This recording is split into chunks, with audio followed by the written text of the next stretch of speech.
todos! Estamos aqui mais uma vez na plataforma do Avante para ter uma entrevista super especial sobre telemedicina e teleconsulta.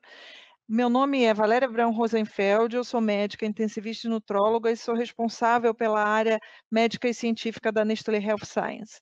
Junto comigo, para entrevistar o nosso ilustre entrevistado de hoje, está o Vitor Vendamini. O Vitor é Olá, responsável por pessoal. Digital e E-Commerce da Nestlé Health Science. E a gente vai conversar com o Dr. Shao. Dr. Shao, ele é médico, professor associado da USP com livre docência em telemedicina. Ele é chefe da disciplina de telemedicina da USP e ele é líder do grupo de pesquisa da USP em telemedicina no CNPq, do Ministério da Ciência e Tecnologia, Inovação e Comunicação. Olá, Dr. Shao. Eu vou fazer a primeira pergunta. Com a Covid-19, o que mudou na regulamentação para o uso de telemedicina?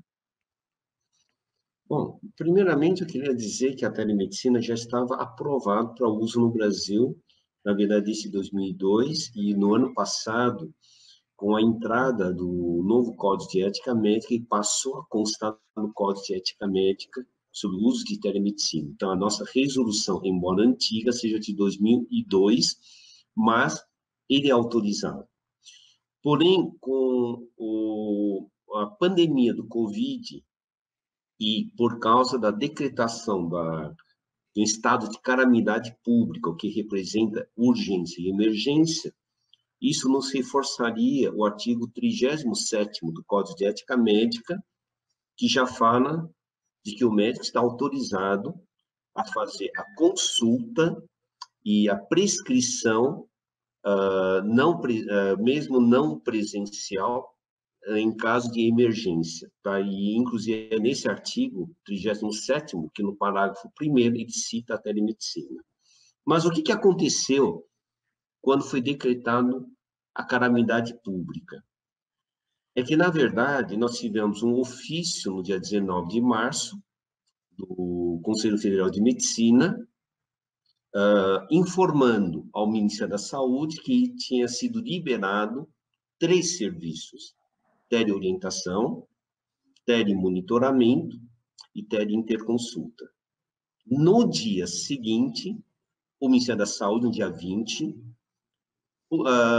publicou uma portaria. Aqui a publicação foi no dia 23, mas a deliberação foi no dia 20, acrescentando a teleconsulta, levando em consideração o ofício do Conselho Federal e levando em consideração esse estado de pandemia. E aí, ele definiu que a teleconsulta é válido para uma pré-avaliação clínica, o que permite um pré-atendimento. Paralelamente com isso, também ocorreram mais 2 grandes acontecimentos. Um projeto de lei, que ela tinha sido já aprovado na Câmara dos Deputados e no Senado Federal, e teve uma sanção presidencial no dia 15 de abril, definindo a lei da telemedicina, ratificando o uso da telemedicina durante o episódio do Covid. Portanto, a telemedicina está totalmente autorizada nesse período. E outro foi a nota técnica da Agência Nacional de Saúde Suplementar, que também incentivou com que as operadoras passem a conversar com os prestadores de serviço para fazer a remuneração do serviço prestado por meio de telemedicina. Então, na conjuntura atual, telemedicina está autorizado para cuidados de pacientes de uma forma conectada. Muito legal. E, Dr. Shao, observando um pouquinho da sua resposta, a gente tem vários termos que geram dúvidas hoje em dia dos profissionais de saúde. Então, o que é a telemedicina, o que é teleconsulta, o que é teleinterconsulta, telemonitoramento? O senhor poderia, por favor, discorrer um pouquinho mais sobre cada uma dessas especialidades? Então, na verdade, a única palavra que deve existir se chama telemedicina. Todos os outros são apenas um serviço dentro da telemedicina. A teleconsulta é um dos itens. A teleinterconsulta é um serviço dentro da telemedicina que me permite que um médico converse com outro médico ou converse com uma junta médica ou especialista. Mas isso nunca foi proibido. Então, isso se chama tele-interconsulta. Um outro seria o telemonitoramento. Mas o telemonitoramento, diferentemente do entendimento, que como se dá a entender que eu preciso ter um aparelho monitorando os dados clínicos, não é fato.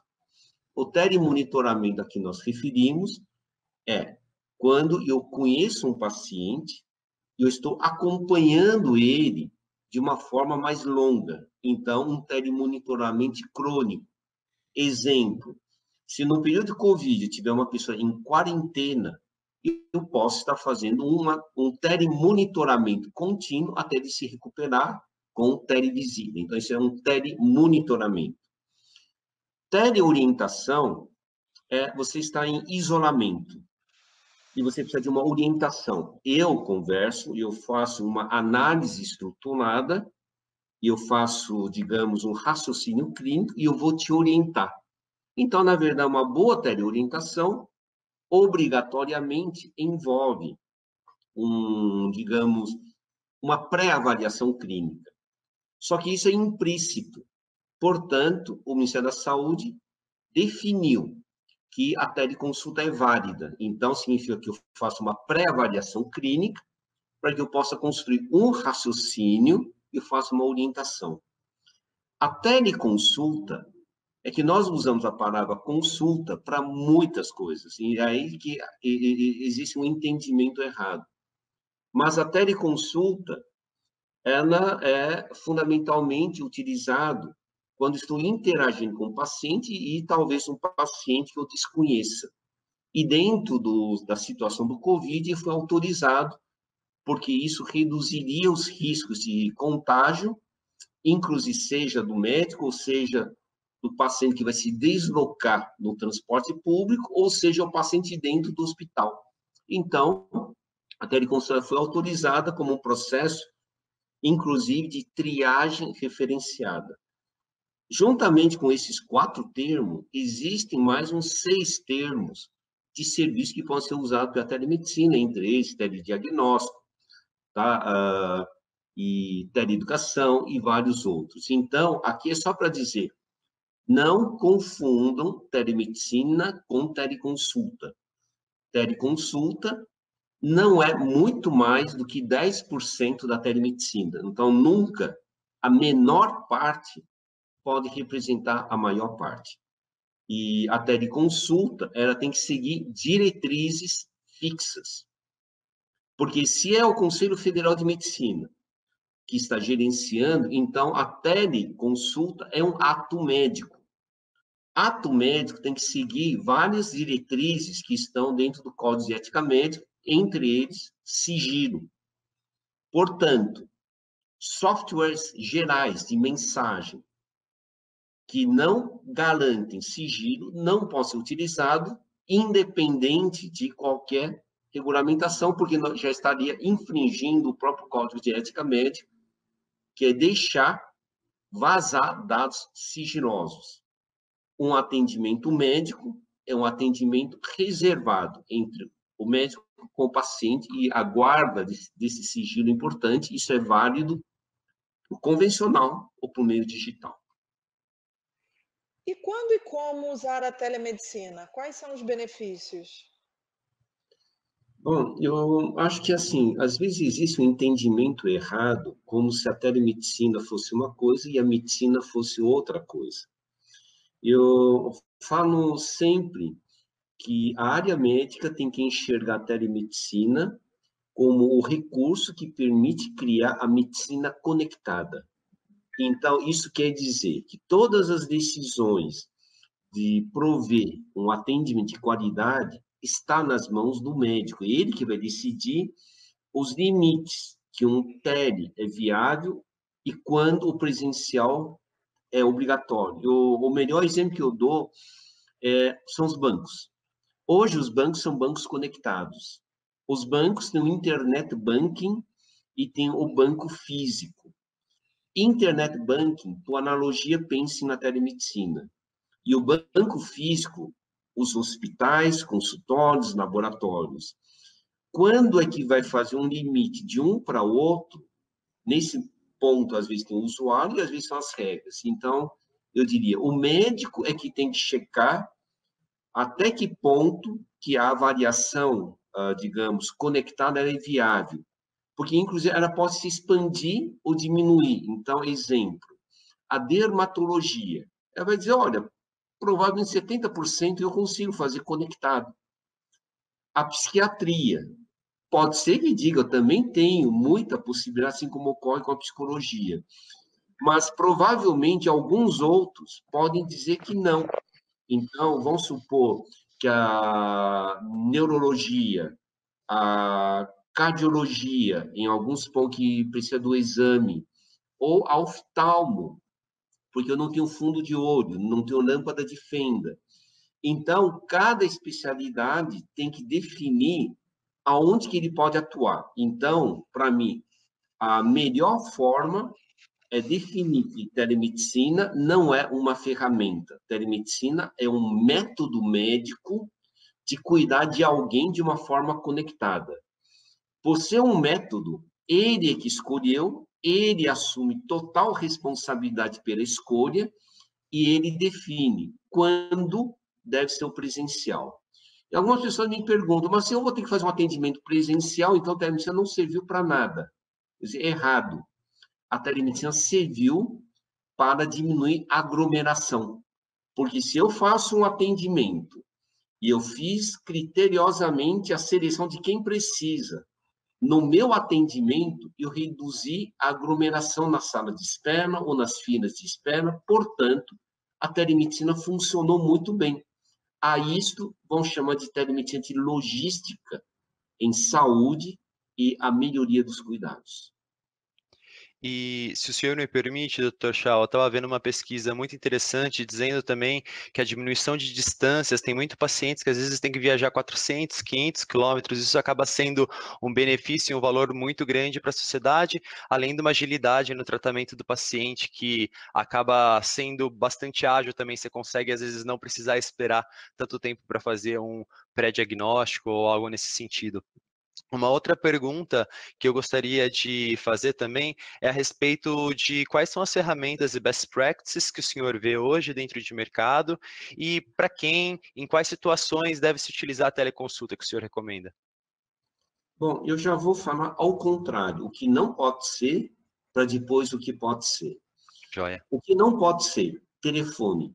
Telefone não é telemedicina hoje. E algumas pessoas me perguntam por que não é tele? Telefone é só áudio. Quando eu faço uma videoavaliação, eu consigo avaliar o estado geral, eu consigo checar vários parâmetros, porque eu consigo fazer um tipo de propedêutica de observação. Enquanto que telefone, eu dependo de alguém me descrever, e nem sei se está descrevendo direito. Portanto, telefone não é telemedicina. WhatsApp. Às vezes eu uso uma diversão só para dizer, eu não faço consulta por bilhetinhos usando smartphone. As pessoas me perguntam, mas e o áudio? Não faço consulta usando secretária eletrônica, usando o smartphone. E aí chega uma série de questões. Então, para que serve telefone e WhatsApp? São recursos digitais que podem ajudar um ato médico. Eu já fiz uma consulta, eu preciso ter uma interação. Então, eles são muito valiosos para isso. O que eles não podem é ser o ato médico. Tá? Uma vez dito isso, então, nós colocamos um limite. O limite que a telemedicina é um ato médico de qualidade. Para isto, o médico tem que escolher os melhores recursos. E quais são os limites para a telemedicina? Não tem limite, ela evolui. Então, vou dar um exemplo. Estou no Covid. Dentro desse Covid, vamos supor que eu tenho essa condição, que eu tenho as pessoas que têm um problema respiratório, dificuldade respiratória. Eu até posso fazer uma videoavaliação e eu ainda fico em dúvida.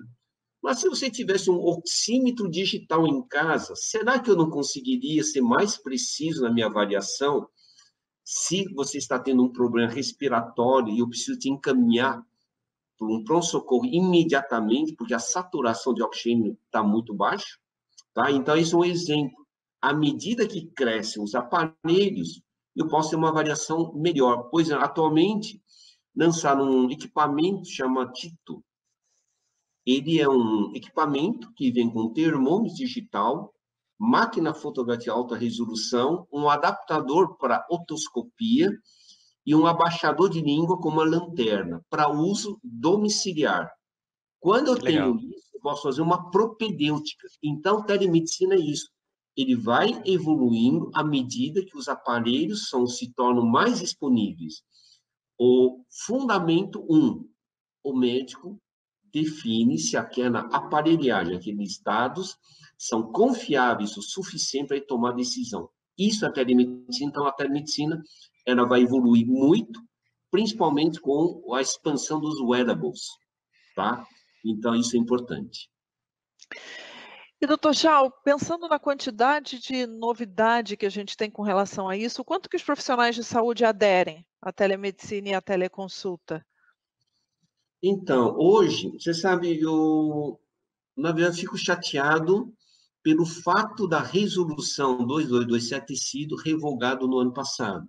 Por que eu fico chateado? Porque se não tivesse sido revogado, teríamos sido um ano para construir diretrizes, teríamos incentivado muitos médicos a fazerem curso, a se capacitarem em desenvolverem compliance e coisa do tipo. Resultado da história é que, com a revogação, tudo entrou numa zona de conforto e não aconteceu nada. E é o que aconteceu com o Covid, nós voltamos a uma estaca zero.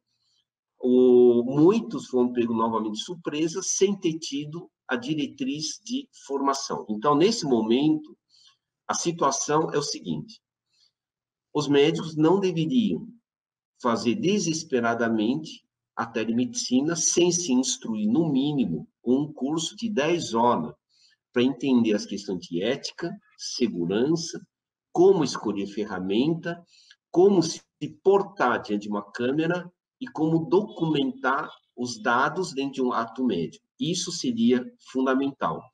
A ausência desse conhecimento poderá levar a erros. O segundo, muitos médicos, diante dessa situação, também precisam cuidar continuadamente dos seus pacientes. E ele precisa também ser remunerado dignamente. É por isso que, nesse caso, quando a Agência Nacional de Saúde Suplementar determina o entendimento entre as operadoras de saúde com os prestadores, ele passa a nortear algo importante, encaminhar como um ato médico que é remunerado. O médico que atende seus pacientes particulares, ele precisa ter uma coisa chamada termo de consentimento livre esclarecido. Na verdade, ambos têm que ter, mas principalmente o particular, para dizer que o atendimento está autorizado por lei e que o atendimento tem custo e que vai ser cobrado para não ocorrer aquele problema da pessoa achar que aquilo não era uma consulta médica. Então, tudo isso é o trâmite necessário, mínimo, para seguir como um ato médico. Hoje, o que nós temos são muitos profissionais na área de saúde, não é só médico, durante esse processo de pandemia, que precisa encontrar uma outra forma de cuidar de uma forma responsável dos seus pacientes. E o melhor caminho é a telemedicina. E até complementando, acho que um dado bem interessante que a gente tem, isso aí é uma pesquisa muito recente da Associação Paulista de Medicina, entre março e abril, que mostram que 63% dos profissionais de saúde que participariam estão dispostos a utilizar a ferramenta de telemedicina como uma ferramenta, e até porque 88% de todos os profissionais de saúde que participaram dessa pesquisa já fazem algum tipo de acompanhamento com profissionais de saúde, como o doutor estava falando, seja por WhatsApp, telefone ou e-mail, que não são as ferramentas adequadas, mas eles já fazem esse tipo de acompanhamento. E eles também acreditam, ao redor de 9 em cada 10 médicos, que a telemedicina pode ajudar muito a situação brasileira no momento que ela está. Enfim, agregando mais uma pergunta aqui, que eu acho que é bem interessante para o momento, após o Covid, é esperado que os profissionais de saúde utilizem a teleconsulta na sua rotina diária? E a pergunta prática, né? Como fazer o balanço entre a consulta presencial e a consulta da telepresença também? Bom, primeiramente, telemedicina é irreversível. Não é porque a telemedicina é superior em alguma coisa, é que a sociedade mudou. Nós estamos vivendo uma sociedade híbrida digital. O segundo, eu gosto de uma frase do Einstein. A mente humana, uma vez expandida, nunca volta ao teu tamanho original. O que significa? Uma vez que os médicos vivenciaram uma expansão da forma de lidar com os pacientes, nunca voltará à condição como se eles nunca tivessem convivido. Portanto, o Covid, essa pandemia, também está nos dando uma oportunidade de incentivar com que os médicos, a partir dessa vivência, eles passam a construir diretrizes, principalmente se estiverem envolvidos com as suas sociedades de especialidade. Então, a telemedicina é irreversível porque a sociedade assim exigirá.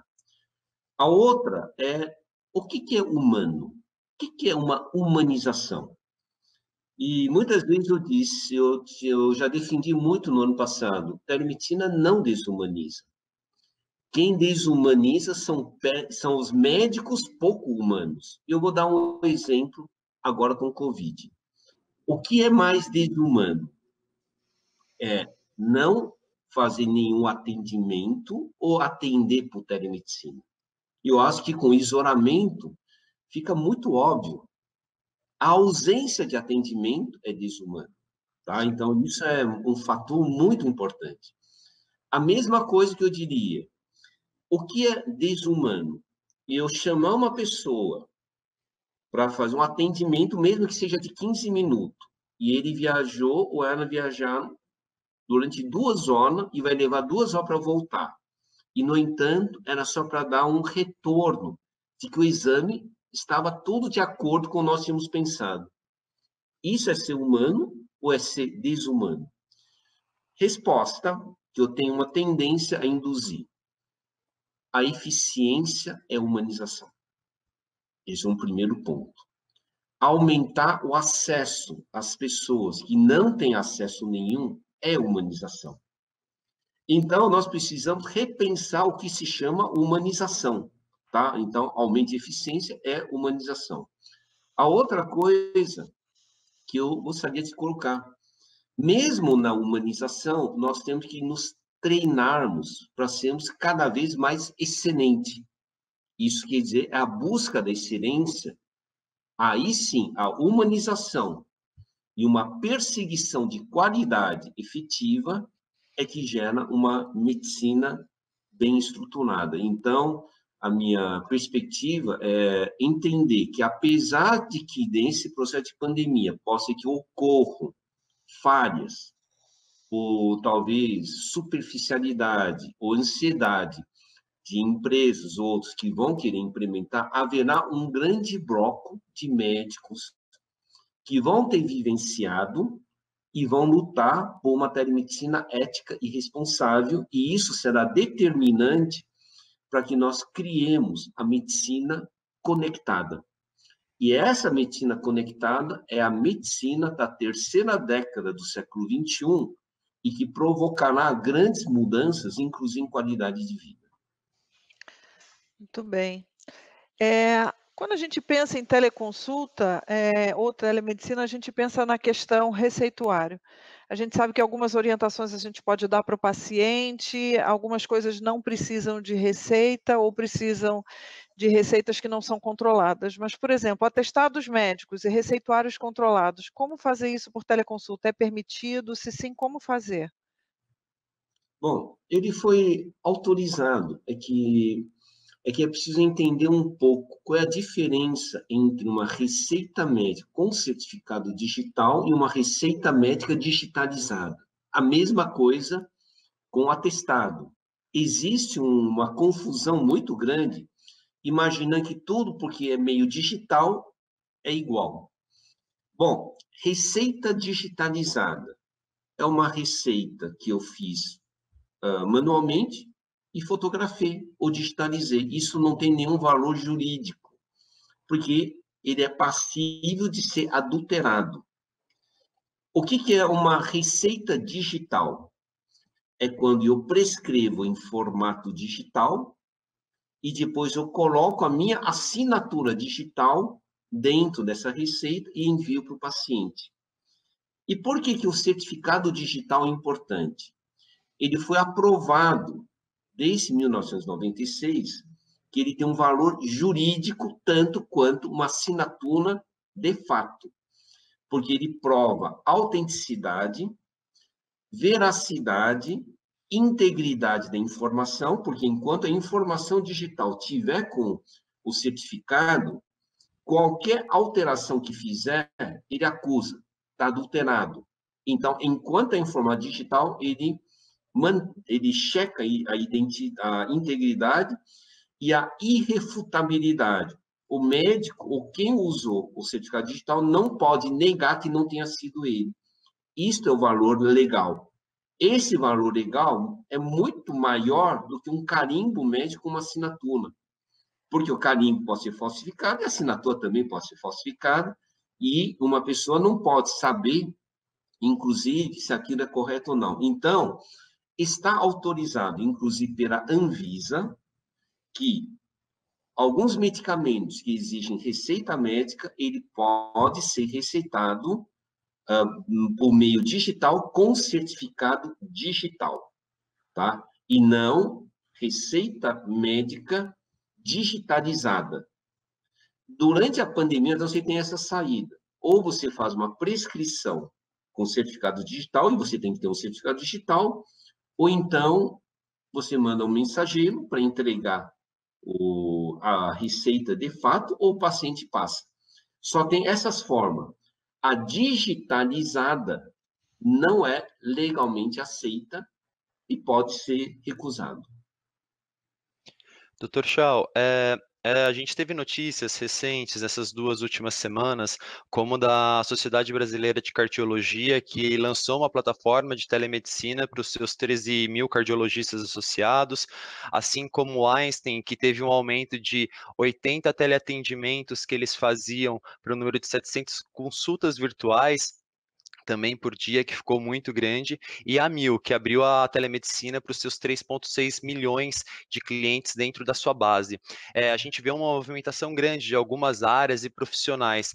Como que o senhor enxerga as especialidades que têm mais factível a telemedicina e especialidades que talvez ela não deveria ser indicada? Qual o seu ponto de vista?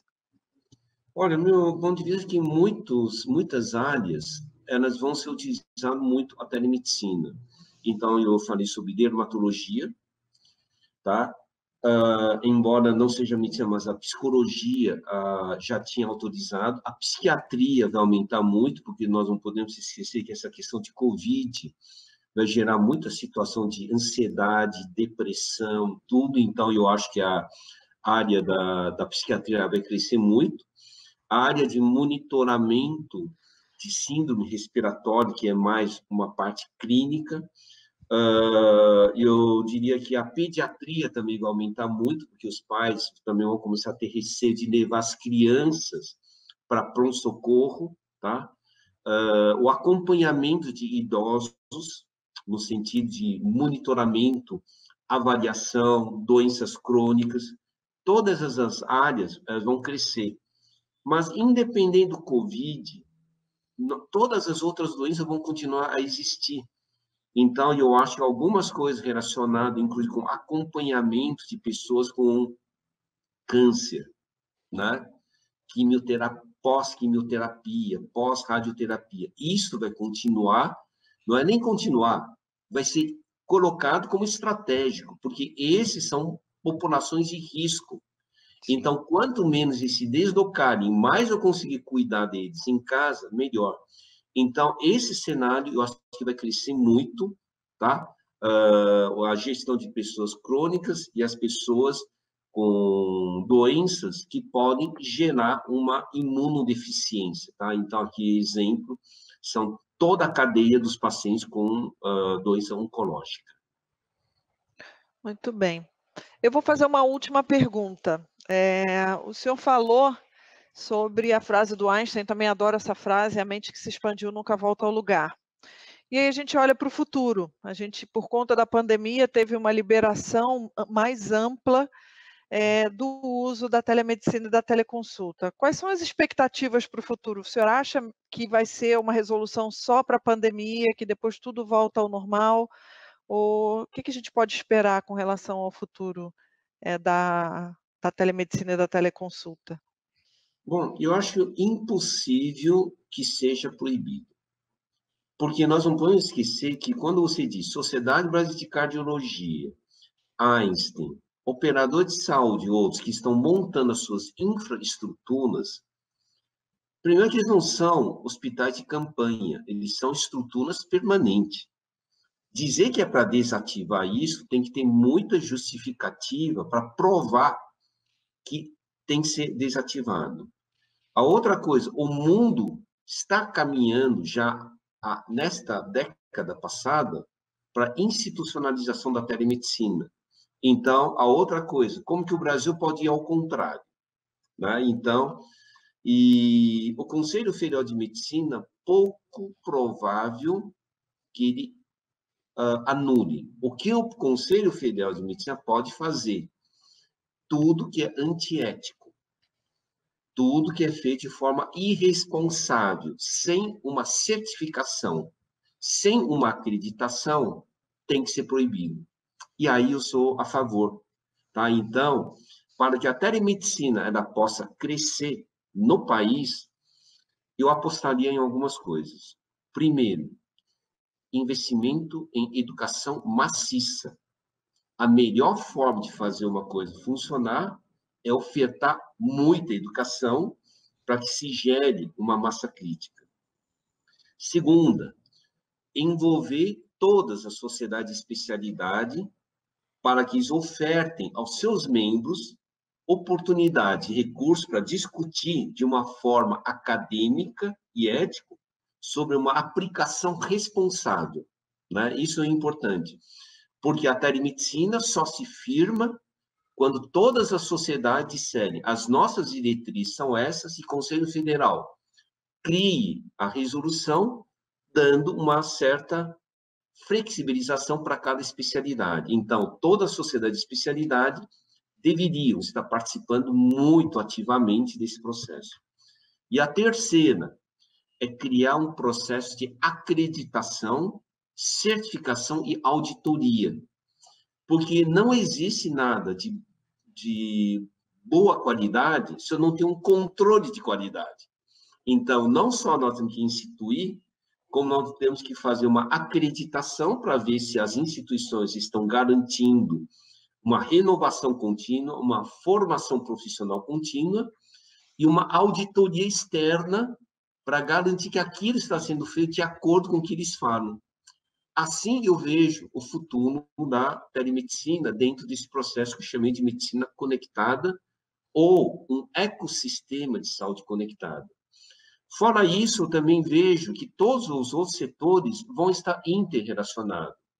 Tá? Então, toda a cadeia que gera a qualidade de vida das pessoas vão estar nesse processo, inclusive as farmácias. Tá? Eu acho que as farmácias vão evoluir para farmácia conectada, farmácia 5.0, integração da prescrição com o médico. Por exemplo, Holanda já faz a prescrição, porque fizeram uma plataforma com certificação digital e permite com que os médicos prescrevam e o paciente vai para qualquer lugar. Um bom exemplo que eu diria para vocês, caixa eletrônica.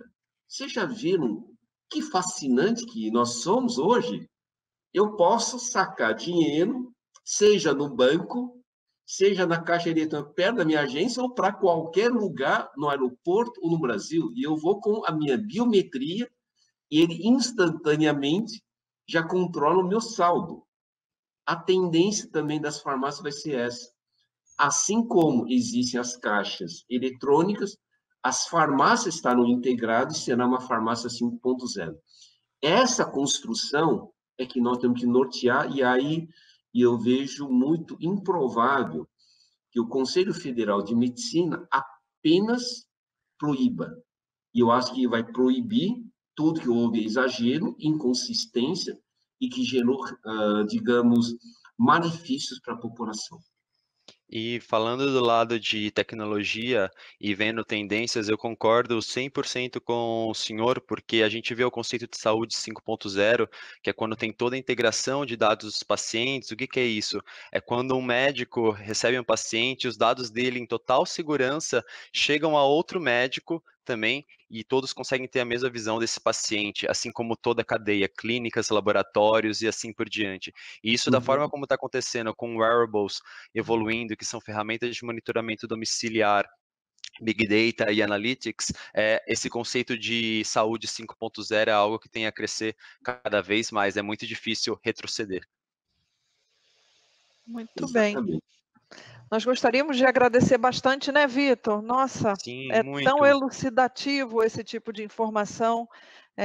Tenho certeza que esse Avante vai ser muito aproveitado por todo mundo. Muito obrigada. Sim, espero que traga muito valor, que agregue bastante para os profissionais de saúde que estão observando também. Tem muitas vagas abertas nesse momento no mercado, sendo oferecidas para telemedicina, então deem o Google, procurem, porque, enfim, é uma boa oportunidade também de avançar e evoluir, como o Dr. Shao recomendou aqui ao longo de toda a sua aula. Muito obrigada, doutor Shao. Obrigado. Quer dizer que foi uma grande honra estar com vocês, estar participando desse projeto de vocês e dizer que parabenizar pela iniciativa e um fato importante, vamos ter uma modernização do mercado de trabalho médico e nunca percam a oportunidade de se aprimorarem em novas capacidades e desenvolver essa telemedicina responsável. Obrigada. Obrigado. É isso, então. Tchau, tchau, pessoal. Muito obrigado. Boa semana e se cuidem.